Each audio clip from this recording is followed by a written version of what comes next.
principal facteur de succès de ce déploiement, ça a été de pouvoir faire adhérer l'ensemble des acteurs de l'identito-vigilance au projet INS au sein de l'établissement, et ensuite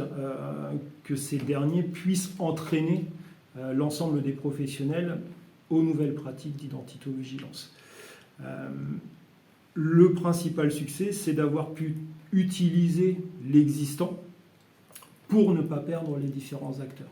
Utiliser l'existant, c'est-à-dire utiliser ce que les soignants savent faire au service des urgences en recherchant et éventuellement en créant des identités,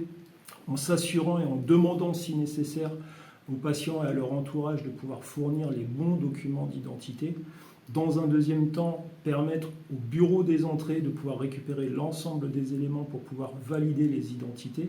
Et enfin, avoir un maillon avec le référent identito-vigilance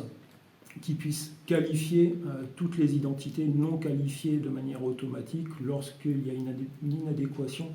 entre les éléments qui sont transmis par le téléservice et nos propres éléments référencés dans le logiciel des identités. Deuxième facteur de succès, c'est sans doute la capacité à former, expliquer et suivre le déploiement de cette procédure, donner du sens à la procédure identito-vigilance et à la mise en place de l'INS. Et pour ce faire, effectivement, mettre en place un processus de formation qui permette de toucher l'ensemble des acteurs, l'ensemble des professionnels plus largement,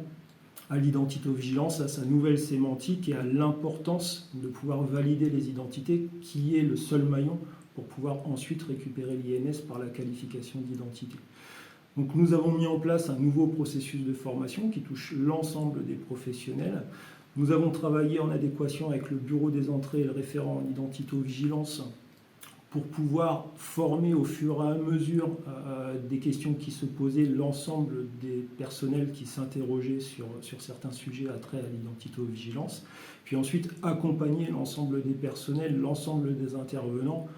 lorsqu'il y a des validations d'identité, des qualifications d'identité,